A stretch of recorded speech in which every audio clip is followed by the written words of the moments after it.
Welcome to Rasmus and Friends, Stories Behind the Science, hosted by Rasmus, the leading clinical platform for ABA therapy. Each episode highlights inspiring stories from experts and individuals with unique perspectives. Join us as we explore valuable insights and foster empowerment within the autism community. Hello, and welcome back to Rasmus and Friends, Stories Behind the Science. I'm your host, Amy, and today I'm thrilled to be joined with Dr. Anika Hoiberg, licensed psychologist and BCBA-D. So from raising your daughter on your own to collecting a few degrees along the way, to opening your own ABA center and developing an innovative clinical assessment, your story is one of resilience, vision, and impact. She brings a unique perspective shaped by personal experience and personal excellence. So let's dive in. Thank you so much for being here. How's it going today? Oh, Amy, thanks so much for letting me come and be on this amazing podcast. I'm so grateful for this opportunity. Yes. So I gave a little intro. You've certainly accomplished a lot, but we're going to kind of work backwards and rewind a bit to the beginning of your story. So first, can you just tell us a little bit about where you grew up and what those early years were like? Yes, so I get to have the best of both worlds. I was born in Idaho, so I got to grow up on a farm. I was raised in the country. My family had John Deere dealerships. I love the Wow. smell of like freshly plowed dirt after potato harvest. One Uh-huh. of my favorite things. But then when I was in high school, my parents moved to California. And so my little town in Idaho had 4,000 people. And then I moved to California, and my high school had 4,000 people in it. And so Wow. it was such a huge shock to go from something so small to really, this new experience with lots of people. And it was really wonderful, and I really enjoyed it. And I found a passion there. And when I was in high school, I started volunteering for Special Olympics, and I loved that. And I had a great time. And then when I went off to college, I went to BYU. I found the Utah Special Olympics, and I became the area director for Utah Special Olympics there. And so I just had a great time, getting to have Idaho experiences, California experiences, and then I went to Utah, and that's where I landed, and that's where I'm at now.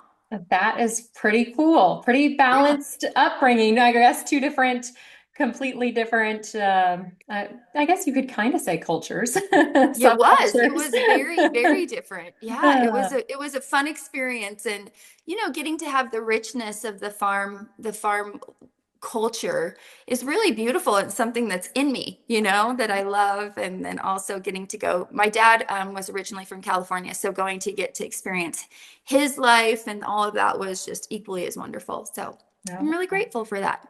Awesome. We've got some similarities. I've got some California roots. I was You do. born in Southern California, but did not grow up. We moved when I was 6, and then kind of raised more of a city girl.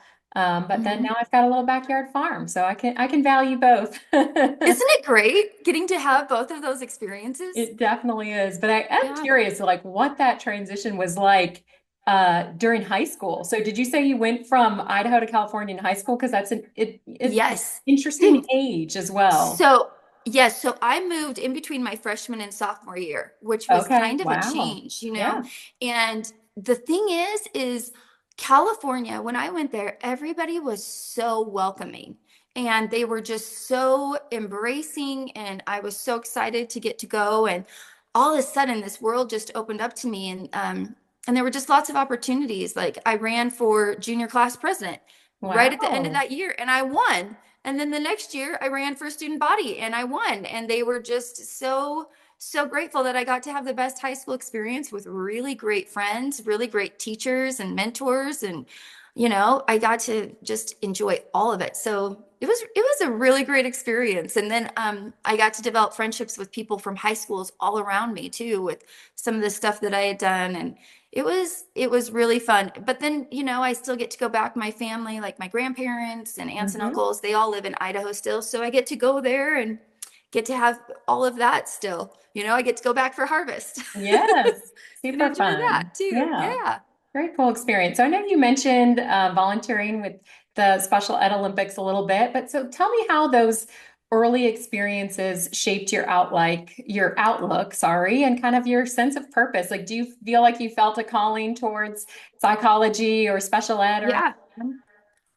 Well, I remember not knowing what I was going to do in college, and I got my undergrad in marriage, family, human development, which actually proved to be very helpful because a lot of people say, "Oh, well, don't go into that field because you can't really do much with it." But it really shaped the direction that I wanted to go. And I have always had a passion for learning about people from different cultures and having different experiences. And it was such a fun thing because every quarter I got to put on you know uh an event, a whole event, like either it was a basketball tournament or a golf Mhm. tournament or anything along those lines, that it just really was able to help me get in and know these people. Because there was also, so we had different schools that would have their teams that would come and Mhm. participate, but there was a team that was the independent team that didn't have a coach. And so I was like, well, I'll be their coach. Now I am the worst athlete you've ever known. My brothers and mom, and my mom was a cheerleader in college, and my dad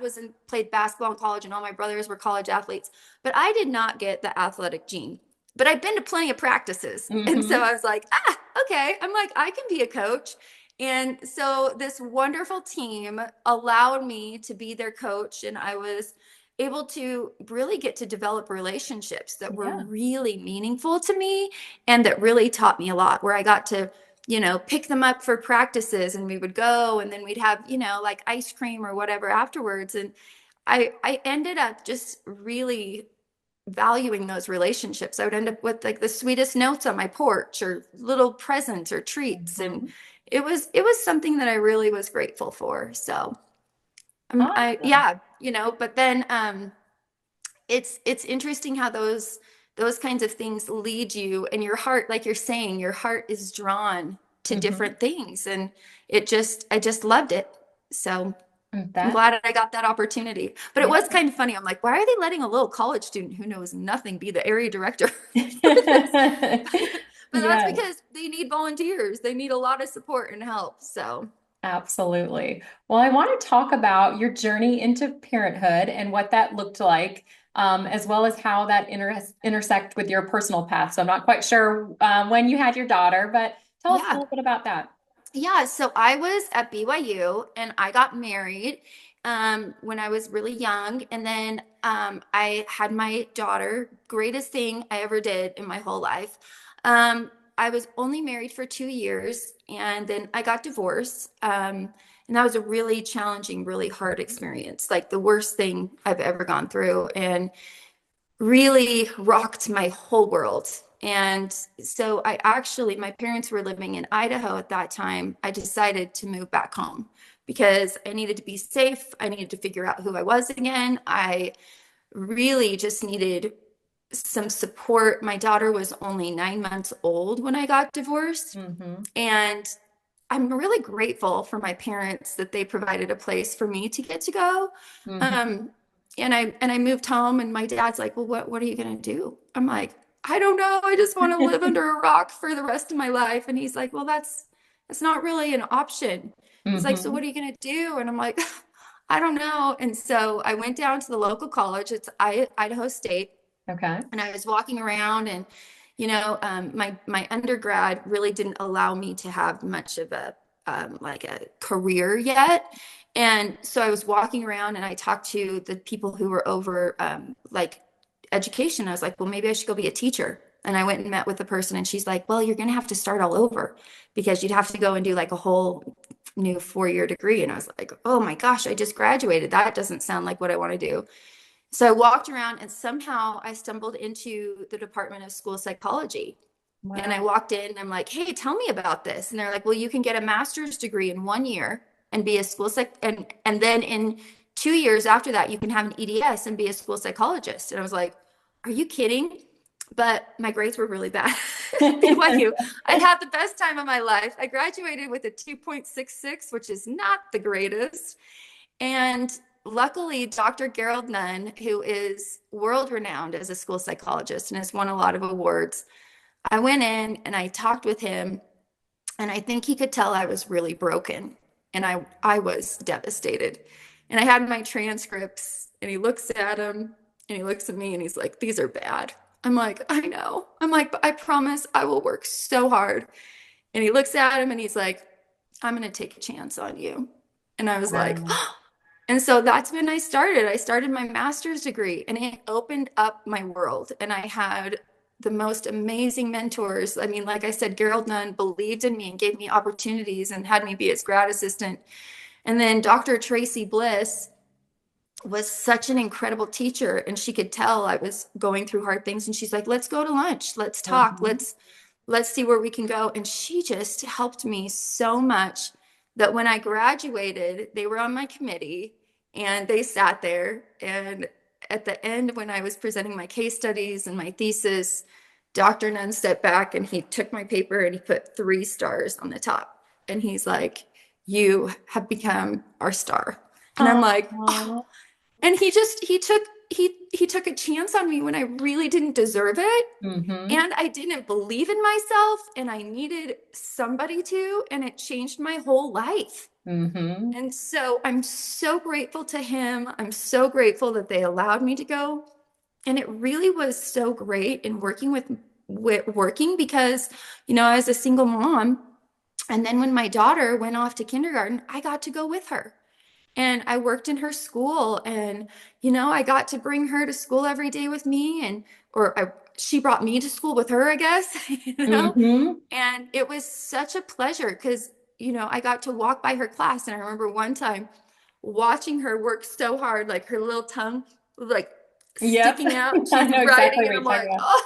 about. I'm like, "I can't believe I get to see this." And it just Um, made it so I got to be there for her, because I think sometimes you worry about that as a single mom and a working single mom. Like, are my children going to feel all the support, and that I'm there for them, and that I'm not being split in lots of different ways? And it really gave her insight into being able to see what I do, and also having a compassion for other people. And, when I started the Autism Center, I started that in 2013. My daughter was 11, and she helped me do all of it.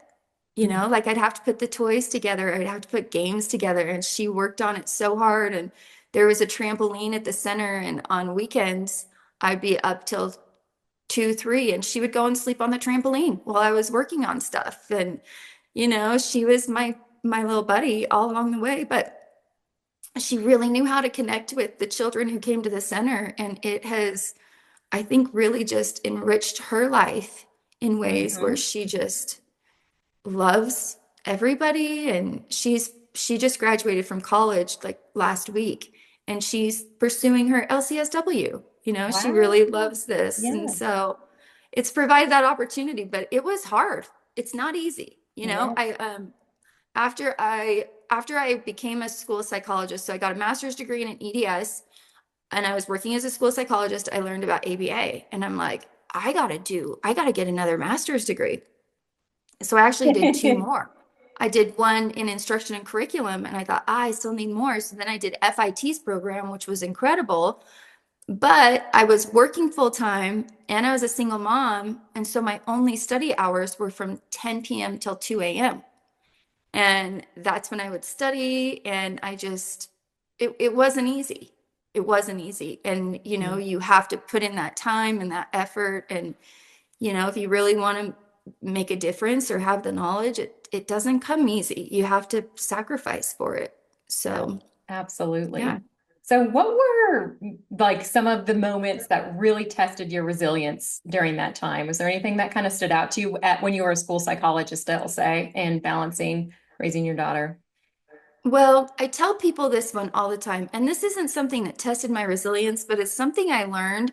And I think and I tell people this, and it doesn't always sit well with them, but it was a good experience for me. And um, I think so. When I was in my internship as a school psychologist, my daughter was a kindergartner, Okay. and she had a teacher that a lot of us were like, "What is this teacher doing?" And she'd come from a different district, and a Hmm. lot of the parents were complaining and didn't like her. And um, so the parents would come to me and they're like, "Well, do you like her?" And I'm like, well, maybe like go talk to the district if you're not happy. Well, you're not supposed to do stuff like that when you're in the school. Mhm. You're supposed to, Anyway, so they gave me a different mentor because they're like, you've got to, I was learning and I was Mhm. also a mother. So I was a little passionate.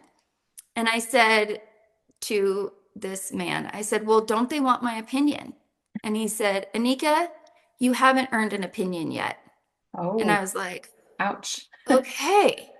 And I thought about that and I'm like, I need to work to make sure that when I have opinions, that they are helpful and that they are making something better instead of just being emotional or being reactive. Mhm. And that was a really good lesson for me. And I think that um, that's something that I needed to hear. And so I've worked really hard to be able to earn that opinion now because that was a good experience for me. But I did have I was pushing myself really hard during those times when I was getting those other master's degrees and I was exhausted and I ended up having a few health concerns because Mhm.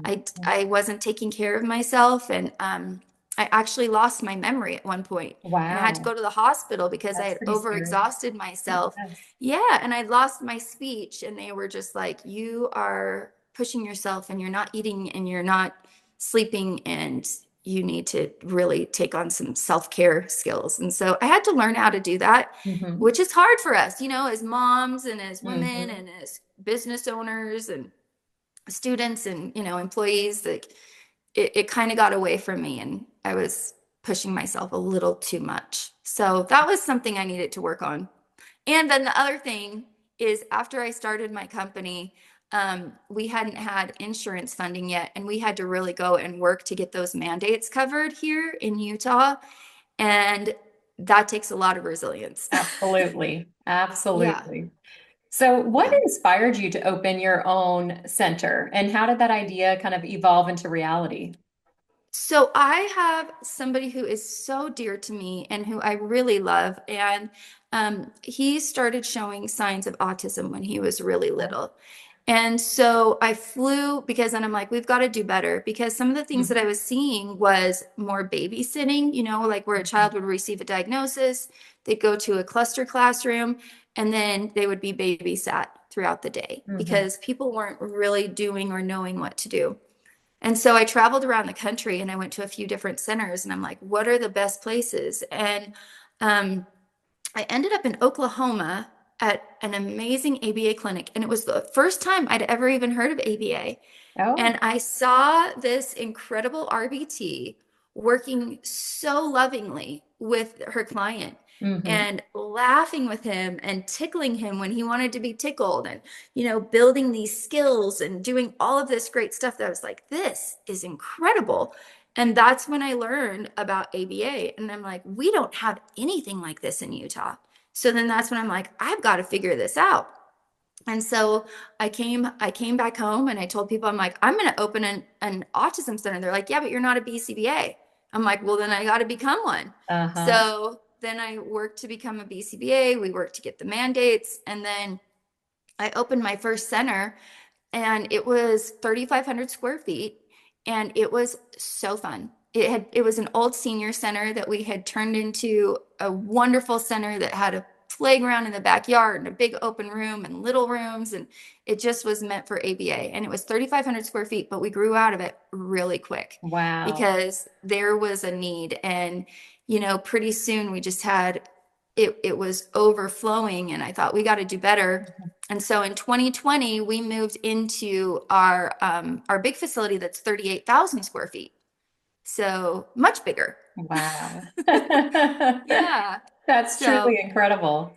Uh, yeah, yeah. so, And I've gotten to work with incredible parents and children and staff and just being able to make some real differences in my life and in their lives. And it's been a really, I mean, nothing is easy, right? Like you do mhm. this Oh when yeah. you start a business. And somebody told me once, and he's just like, this is how it's going to be for you when you start your business. You're going to start here and you're going to be like, this is the greatest thing ever. And then you're going to go, what am I doing? I'm an idiot. I'm a failure. I'm a loser. And then you're going to start to come up and be like, ah, it's okay. All right. And then you'll get back up to like, okay, this is awesome.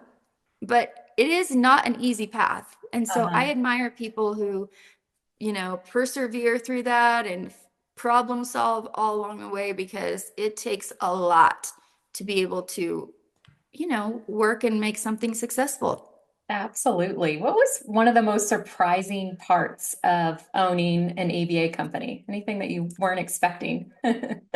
Oh, I think the thing that I didn't know is, oh gosh, I'm gonna get emotional, is Oh, how much I would love these children. oh, Like, and how much I would love the families. Like, I thought, oh yeah, this will be great. And I'd worked as a school psychologist, but I just was like, how much I would admire their perseverance and their fight for their children and for rights. Because, at the beginning, before the mandate, people were paying everything out of pocket.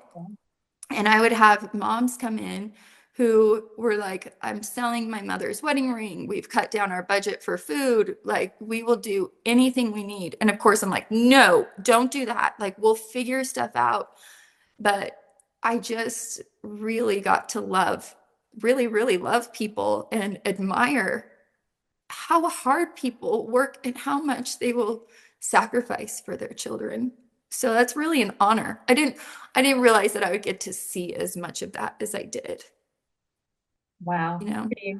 Very, very moving. Well, just as much as No. you think it's an honor, I know those families were just so blessed to be able to walk through the door with someone with a heart like you and a mission-driven company that's truly, there to improve lives and, improve Oh, quality. well, it would break my heart sometimes, because I would have parents come in and immediately they would be apologizing to me like, "Oh, I'm so sorry. I'm so sorry." I'm like, "You don't ever have to apologize to me. Hmm. Like, we are in this together and we're going to look for all of the positives and we're going to grow and, figure this out, that I'm on your team.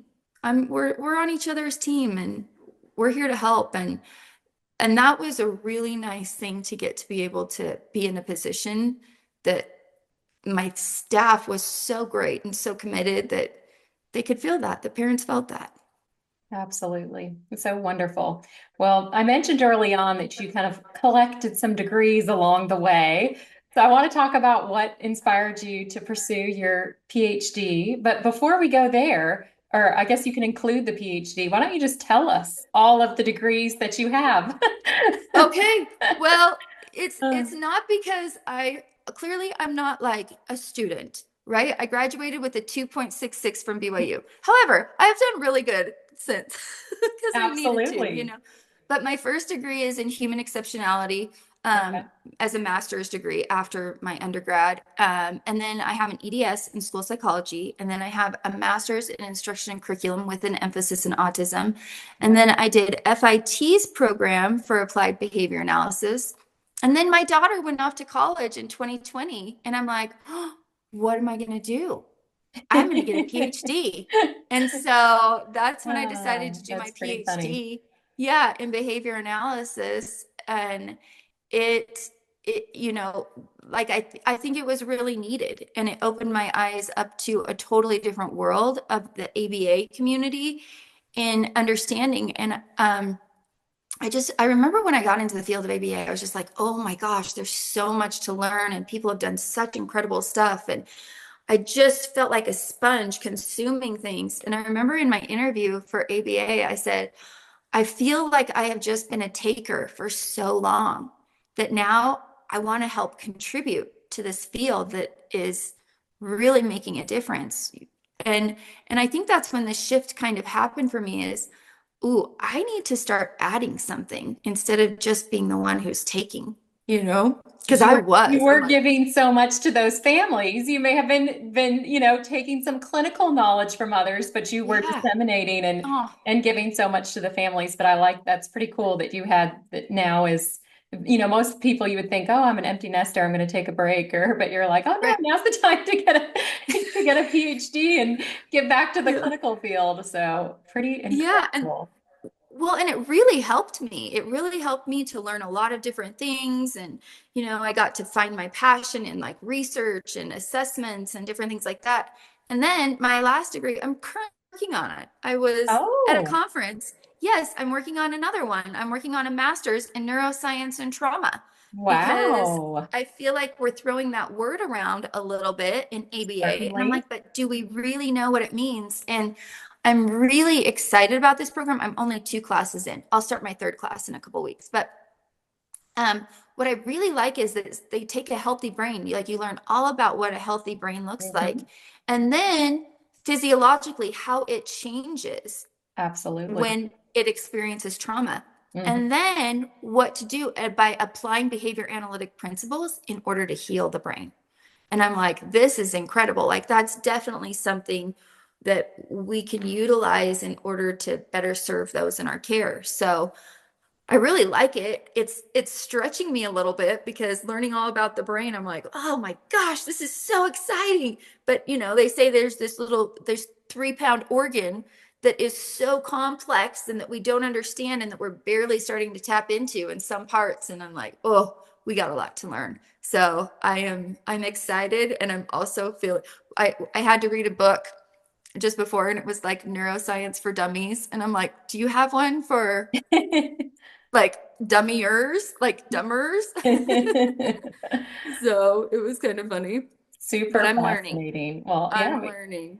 I'm excited to hear your work on that too. Let's kind of go back to that PhD. So, did you imagine that it would lead to you creating your own assessment tool? And I do want to talk more about that. No, never. Like this is the thing is as a school psychologist, I've administered thousands of different assessments. Like that's my main job, right? Different types of Hmm. assessments for different ages, measuring different things. And so I became really familiar with those and did a lot of that because I was a school psych for about 10 years. And then I have a dear friend who's written some really great assessments. His name's Sam Goldstein. And he Uh-huh. calls me up one day and he's like, hey, Anika, Slintonlier and I are working on a new diagnostic tool and we'd love to have you come over and look at it. Our publishers are here and we're going to, pitch this idea to them of this new diagnostic assessment. And so I'm listening to all the things they're saying. I'm like, this is brilliant. This is incredible. Like these minds know what they're doing. And I said, wow, this is so great. And I'm like, I wish there was something after, right? Like here's the diagnosis. I'm like, I want an assessment that's really comprehensive, in order to be able to really measure a lot of progress. And the publishers look at me and they're like, well, why don't you write it? I'm like, I can't write it. And they're like, no, we want you to write it. And I was like, well, let me think about it. And so I went back to my center and I talked to Casey Barron, who's my co-author, and I was Uh-huh. like, hey, what do you think about writing this assessment? She's like, let's do it. And so it started off as just like filling some gaps. Like we thought, Hmm. oh, well, we'll just fill a couple of the gaps because there are incredible assessments that are out Hmm. there. But Casey is a clinician. I'm a clinician. Like we are right. Like I don't anymore as the director, but she still is writing treatment plans. She's still Hmm. submitting information to insurance companies. I own a billing company, and so I work frequently with people who are submitting treatment plans and like what that looks like and how to get it accepted by insurance companies, and actually being able to really track and monitor progress. And we were seeing that there were some gaps. And so we were just like, well, let's just write an assessment that fills in the gaps. And then as we started going, we're like, wait, let's add this and let's add this and let's add this. Anyway, like overall now total, this assessment has over 1,200 goals in 20 Wow. domains with all these supplemental materials. And we're like, well, that ended up being a little bit bigger of a project than we were expecting. And so it really evolved into something. But the nice thing is that as we were developing this, we're at our center and we Hmm. would write a section and then we'd give it to our phenomenal BCBAs and say, hey, go practice this, see if this Love works. it. Is this applicable? And so it really was something that was changed and adapted based on the needs of clients, not just, okay, we're going to write this assessment and then we're going to test it at the end, or we're going to, see if somebody finds it valuable. It was a continual process of, okay, try this. And some of my BCBAs would be like, hey, this is a great assessment, but I need a section. One of my BCBAs came into me and she's like, Anika, can you write a section on perspective taking? I was like, are you kidding? That's so hard. And then I'm like, we need a section on perspective taking. And so we wrote that. and then gave it to her. And she's like, it's good, but we need more. And I'm like, okay, that we had to work through it, that it was a very fluid process and getting a lot of feedback from a lot of BCBAs and SLPs and OTs and school Mm-hmm. psychs and, child like psychologists and developmental psychs and, just a whole bunch of different people adding in their perspective to make it so that it was really comprehensive, but also that it followed like correct standards and met the needs of those we were serving. So I never thought I would do it. And by the end, I was just like, how in the world did this happen? And I don't think I could do it again. But now we're working on this because the MOTAS that's out there is for Hmm. ages, we say ages 5 and up. But then I was talking to a developmental psych, and she's like, Anika, really, you need to do one for tiny babies from birth up. Mm-hmm. And I just was like, okay. And so we're working on that. And it is so fun. And it's probably one of my favorite projects I have ever worked on. And so who knew, but I'm really loving it. And we're using it now in our center. And the fun thing is that working with Sam Goldstein, Mm-hmm. he has a new eye gaze diagnostic Yeah. tool, which I'm sure you've heard of, and recently diagnosed a cute little boy who's only 18 months old. Wow. And he's coming to our Fascinating. center, and we're using this new assessment tool because it is for really tiny kids, way Mm-hmm. back to some of those early skills. And our therapist and our BCBA who's on that case is like, this is what we needed. So that's Mm-hmm. very fulfilling in order to be able to Super, help. And super yeah, exciting. Well, let's but go back and can you first just tell us what each letter in MOTAS stands for, or sure. MOTAS, if I said it wrong. Yeah, Sorry. yeah, perfect. It's Meaningful Outcomes Treatment and Assessment Scale Okay. because we wanted to make sure that we were actually meeting the needs of the clients that we were serving. Sometimes I feel like because there's so much to do, and I tell BCBAs this all the time. I'm like, you're expected to be the expert on so many things. You go to a conference and you listen to a sleep expert and you're like, oh, that's incredible. Or you listen to a food interventionist, or you listen to, severe behavior. You listen to people who have expertise in one of these fields who have devoted their life. But as a BCBA, you're expected to have knowledge of all of that. Mm-hmm. That's pretty daunting. And so sometimes we get these assessments and we trust them a little too much. We think, Mm-hmm. if I do this assessment, I'm going to end up with the outcome. If they can complete all of the boxes or do this, they will be ready for school.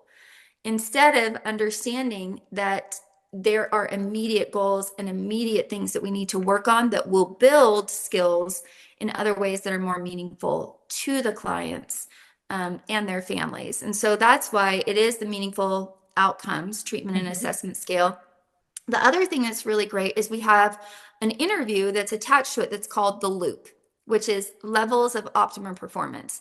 And that's an interview because we want to keep everybody in the loop, I love it. like, Mm-hmm. so parents will fill it out or teachers will fill it out, and where applicable, clients even fill it out. Mm-hmm. And that we developed and we call that the loop C for loop client. And we developed that with several individuals who are autistic and got their feedback on how to ask the questions, which questions to ask. And, I brought just like the skeleton of the interview, and I was talking to my friend Michael Christiansen, who helped us write it. And he said, Anika, you haven't asked me yet what I want my future to look like where I see myself in 5 years, where I see myself in 10 years.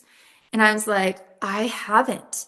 And so we added that in. And those I love that. perspectives are so helpful. And, Casey will tell a story about how she was working with a 14-year-old girl who is very vocal and gives her opinions frequently, like told Casey the other day, like, I feel like you'd probably have really bad taste in music. Like very, very vocal and very opinionated. And Casey was kind of wondering, like, well, what should we work up with her, her on, and gave her the loop to fill out. And oddly enough, she circled communication as a 10.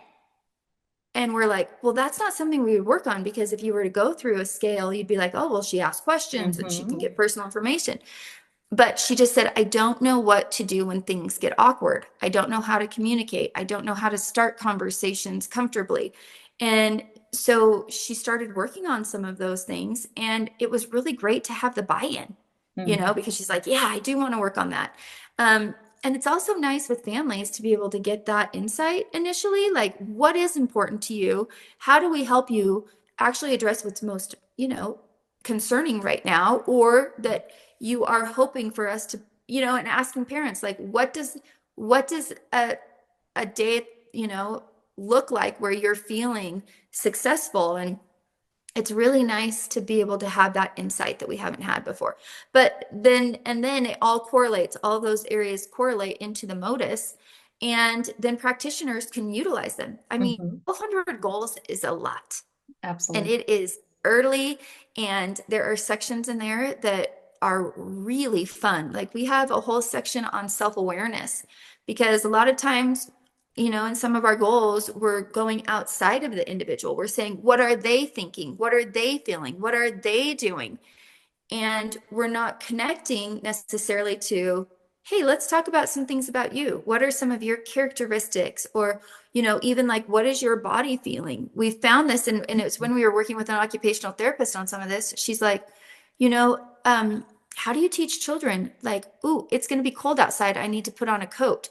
Or the opposite of, I'm hot.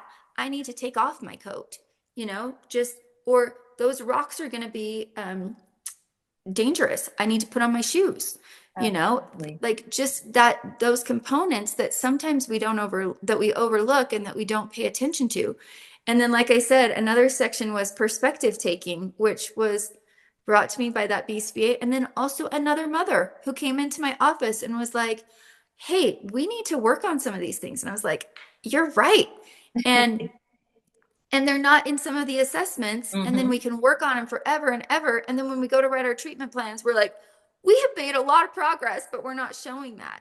And then the other Absolutely. thing that is so great is that for each of those domains we have a component on flexibility, because that's one of those three core characteristics that's listed in Mm-hmm. the DSM, but we don't have the goals in our assessments right now in order to actually track flexibility.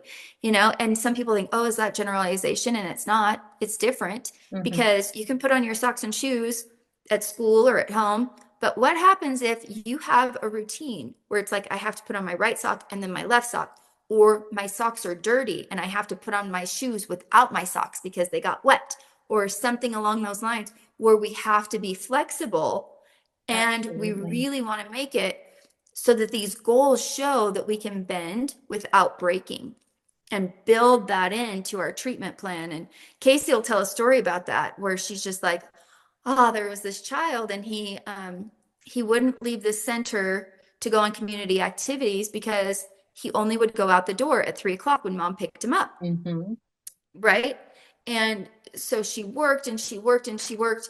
And then he didn't want to go down the stairs, because, like, she could get him out the door, but then it was the stairs. And she's like, oh my gosh, like, we've got to work on some flexibility components here. But at Absolutely. 3 o'clock, going down those stairs was super easy. He Mm-hmm. would do that in a heartbeat, you know?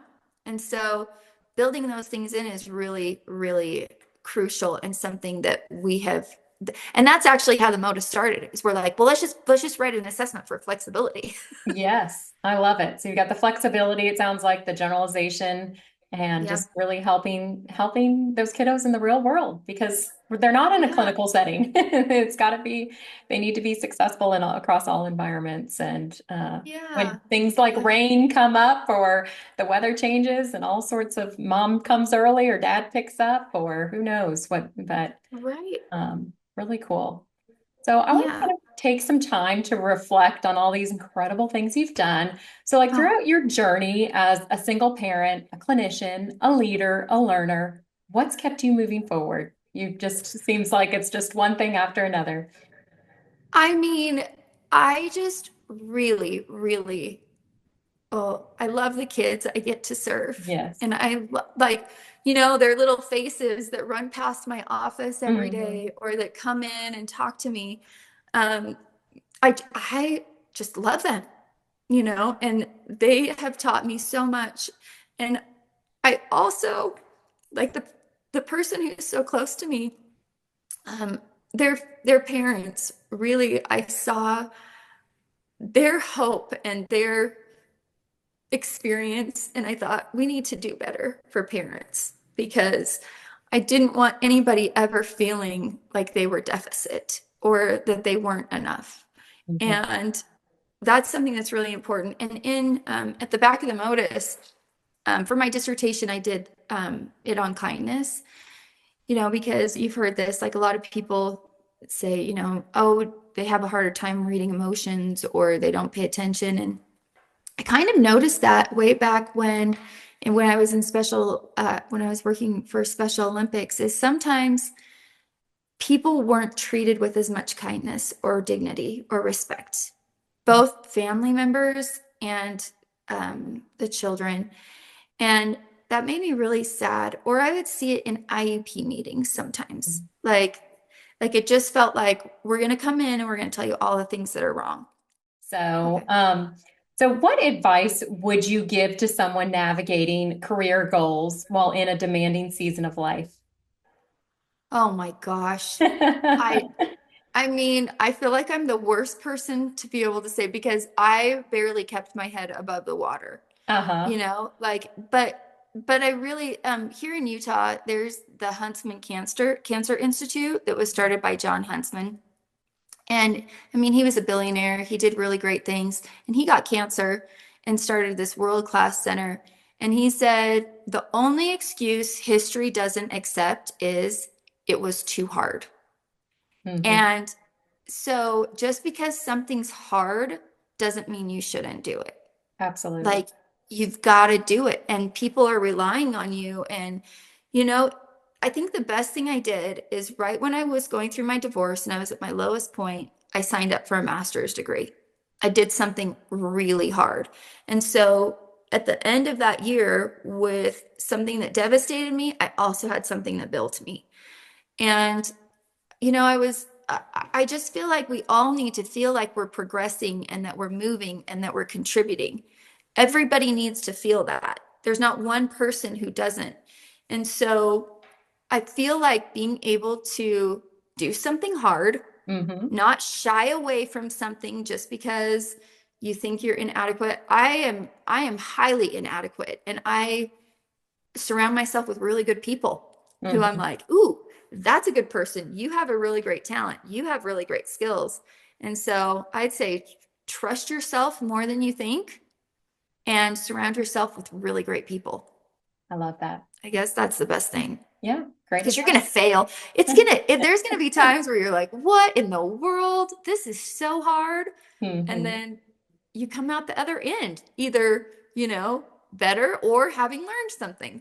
Absolutely. Well, and it sounds like everything was very purpose driven. It was you said you signed up for that master's, or someone might think, oh, this is not the optimal time, but it gave you that purpose. It gave you that drive, Yeah. and I constantly keep going. So, what an incredible Yeah. story. Well, at High You're so sweet. Smith, our slogan is focus on the child in front of you.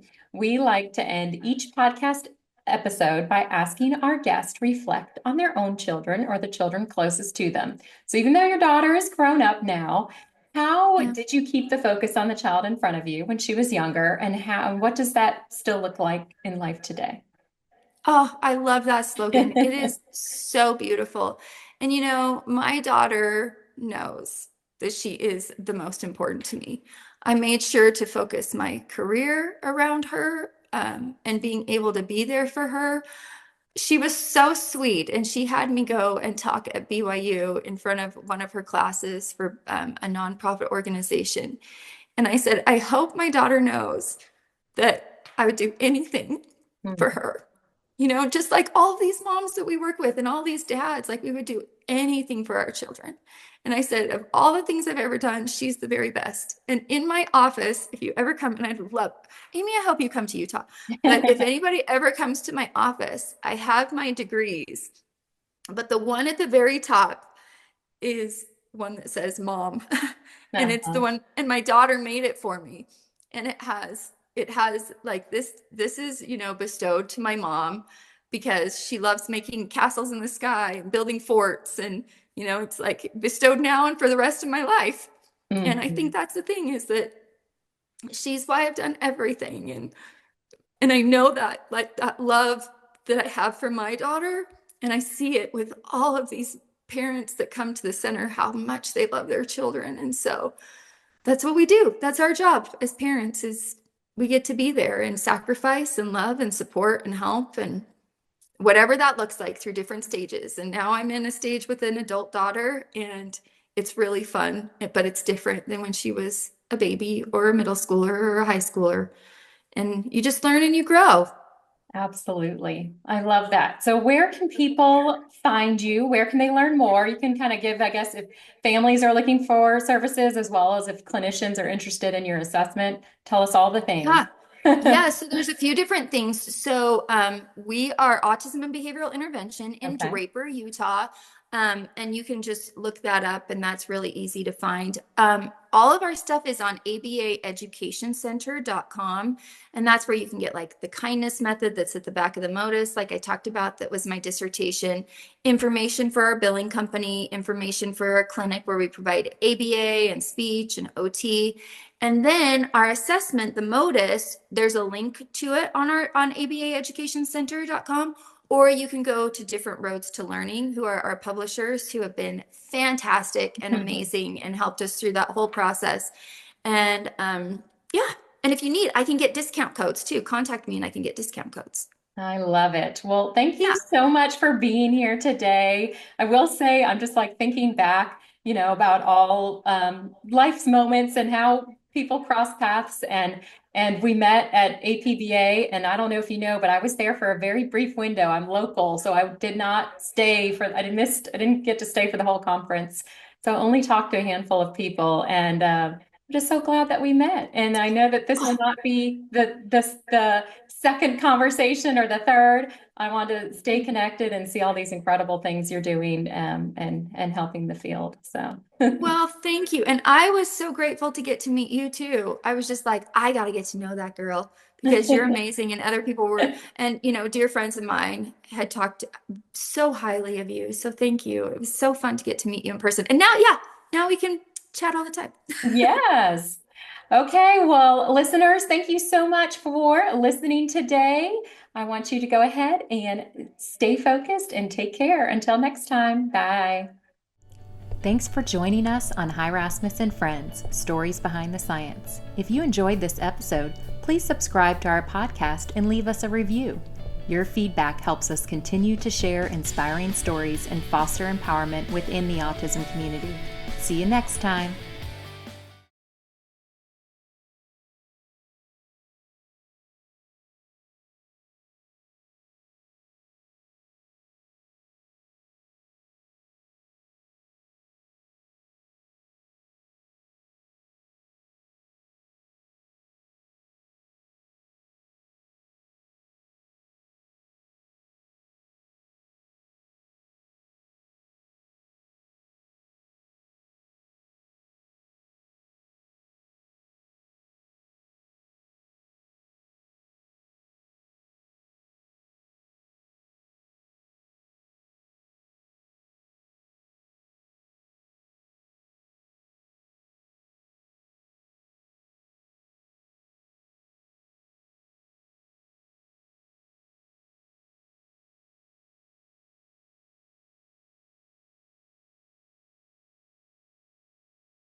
Welcome to Rasmus and Friends, Stories Behind the Science, hosted by Rasmus, the leading clinical platform for ABA therapy. Each episode highlights inspiring stories from experts and individuals with unique perspectives. Join us as we explore valuable insights and foster empowerment within the Rasmus and Friends, community. Stories Behind the Science, hosted by Rasmus, the leading clinical platform for ABA therapy. Each episode highlights inspiring stories from experts and individuals with unique perspectives. Join us as we explore valuable insights and foster empowerment within the autism community.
So I'm creating this network to build the Weather Call brand, to have these social media enthusiasts to help put some money in their pocket, a few dollars, right, for subscription.